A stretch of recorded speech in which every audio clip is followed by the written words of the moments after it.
नमस्कार दोस्तों, हम आपको ले जा रहे हैं कालीनाग पर्वत पर। यहाँ तक का सफ़र आपने पहले एपिसोड में देखा। यहाँ तक का सफ़र हमने बाइक से तय किया था। अब हमें पैदल ही कालीनाग पर्वत की ओर जाना है।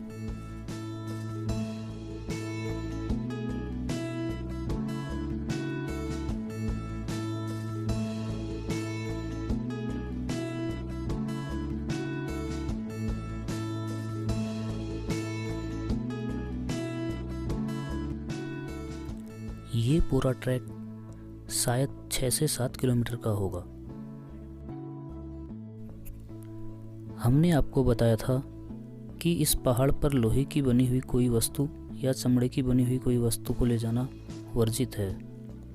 आपको बता दें कि इस पहाड़ पर कभी कोई महिलाएं भी नहीं जाती हैं। इस बारे में हम पूरे सफ़र में बात करते रहेंगे। पहले आपको इस क्षेत्र की जानकारी दे दी जाए। यह पूरा क्षेत्र पुंगराव घाटी के नाम से जाना जाता है। पिथौरागढ़ जिले में स्थित बेरीनाग क्षेत्र नाग भूमि के नाम से भी जाना जाता है। इस क्षेत्र के चारों ओर कई नाग देवताओं के मंदिर स्थित हैं। इनमें से कुछ नाग देवता बेड़ीनाग, बासुकीनाग, कालीनाग, धौलीनाग, पिंगलीनाग, फेड़ीनाग, सुंदरीनाग प्रमुख हैं। इन नाग देवताओं के मंदिर यहाँ पर स्थित हैं। जैसा कि हमने पहले भाग में बताया था, कालिया नाग जमुना से निकलकर यहाँ रहने लगा था। धीरे धीरे वो यहाँ के स्थानीय निवासियों की आपदाओं से रक्षा करने लगा। इस कारण स्थानीय लोग फिर कालिया नाग को पूजने लगे। कालांतर में यही कालिया नाग काली नाग देवता के नाम से जाना जाने लगा।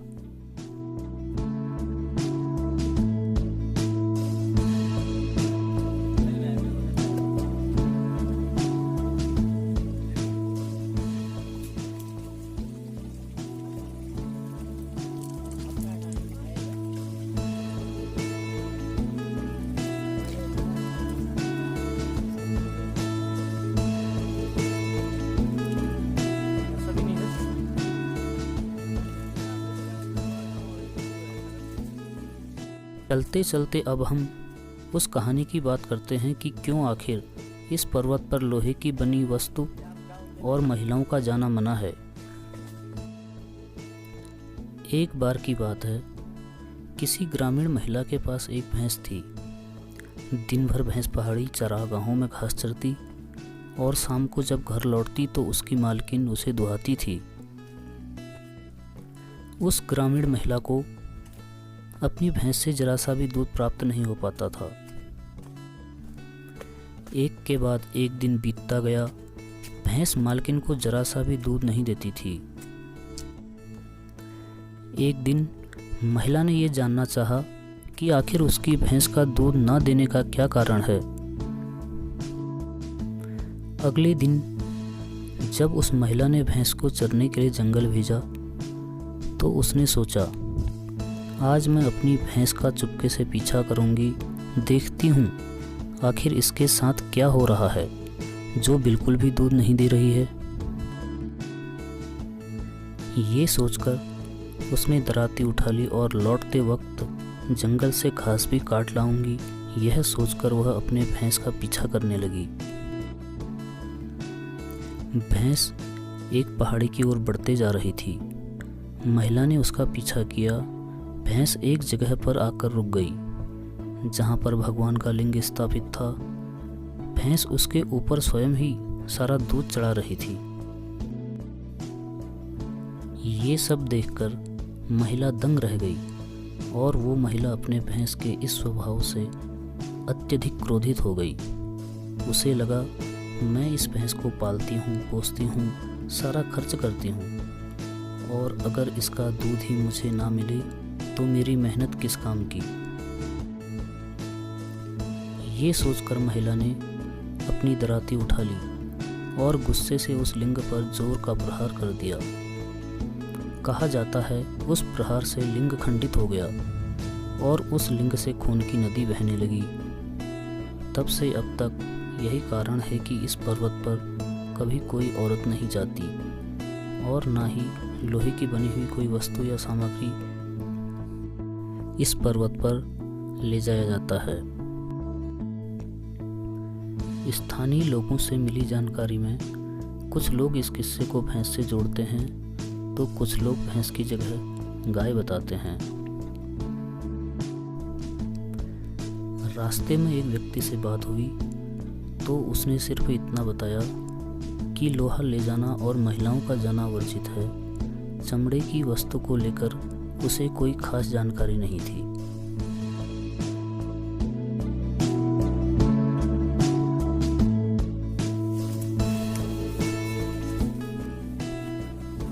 अब यहाँ से हमें कालीनाग पर्वत दिखाई देने लगा था।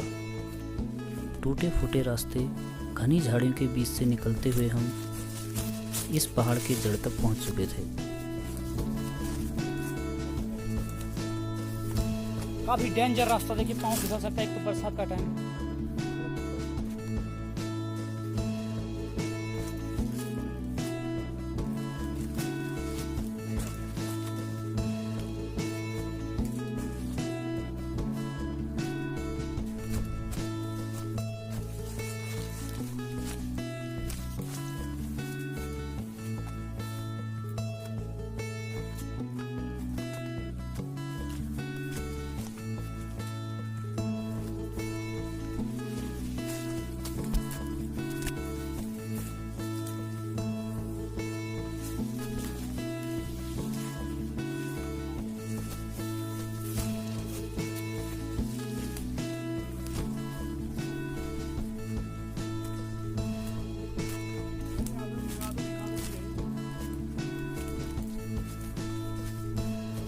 यहाँ सब चढ़ाई होगी सर।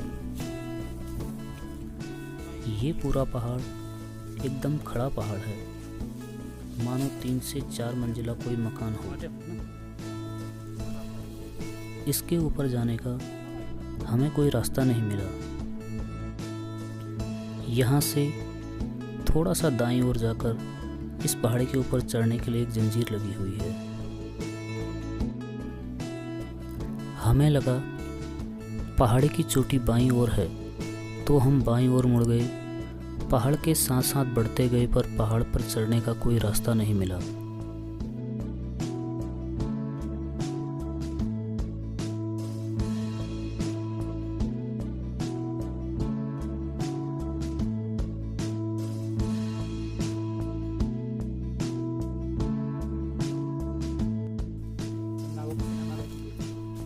अंततः मैंने फिर क्लाइंबिंग की और ऐसी जगह जा अटका जहाँ से न ऊपर जाया जा सकता था और ना ही नीचे आया जा सकता था।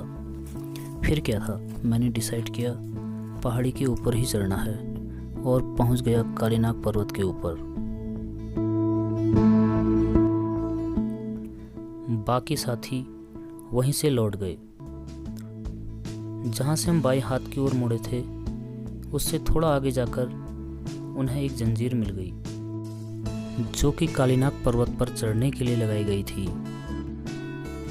ये पर्वत पर चढ़ने के लिए एकमात्र रास्ता था।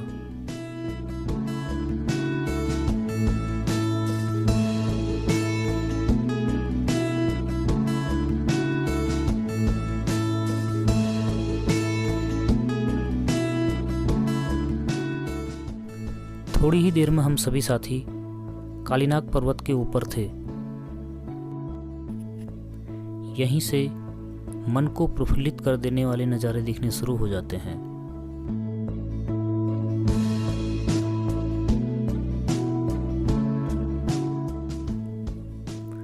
अब इस पर्वत के शीर्ष तक चलते हुए जाना था, क्योंकि वहीं पर कालीनाग देवता का मंदिर स्थित है। बाईं ओर बड़ी बड़ी खाई और सामने सुंदर नज़ारे दिखने शुरू हो गए थे।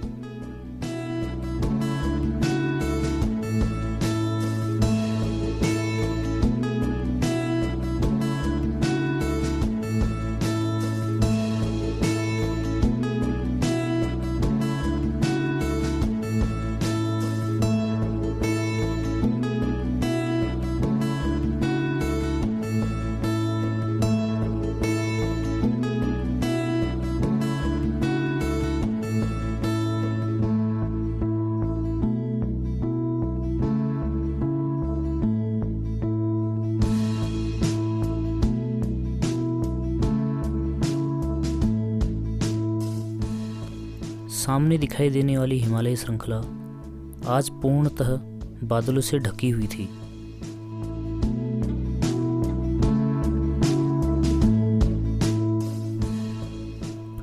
आखिरकार जहां पहुंचने के लिए हम निकले थे उस जगह हम पहुंच चुके थे। पहले हमें लगा वहां पर कोई मंदिर या धर्मशाला का निर्माण हुआ होगा, पर वहां जाकर पता चला मंदिर पूर्णतः खुले स्थान पर स्थित है। फिर समझ में आया जहां लोहा ले जाना मना है वहां कैसे निर्माण हो सकता है।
हर वर्ष नागपंचमी के दिन काफ़ी लोग यहाँ पर दर्शन के लिए आते हैं।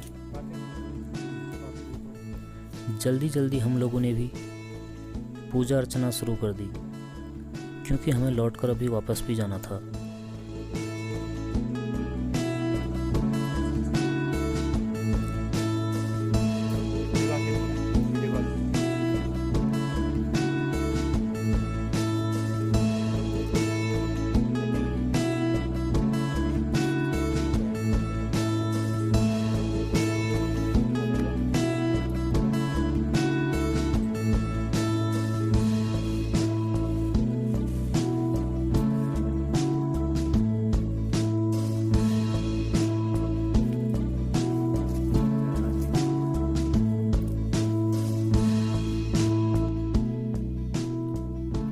ये भी मान्यता है कि इस पर्वत के ऊपर कभी कोई गिद्ध, चील या बाज नहीं मंडराता है।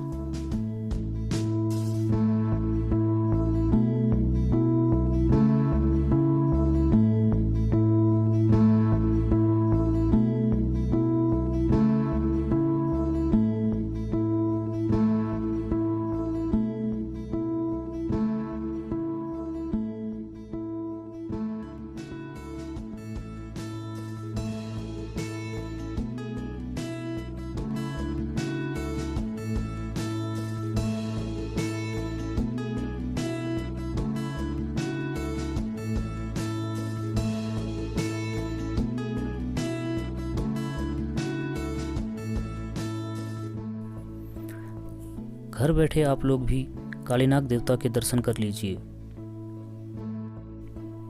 रोमांच से भरा हुआ ये पूरा सफ़र हमारा अब यहीं समाप्त होता है।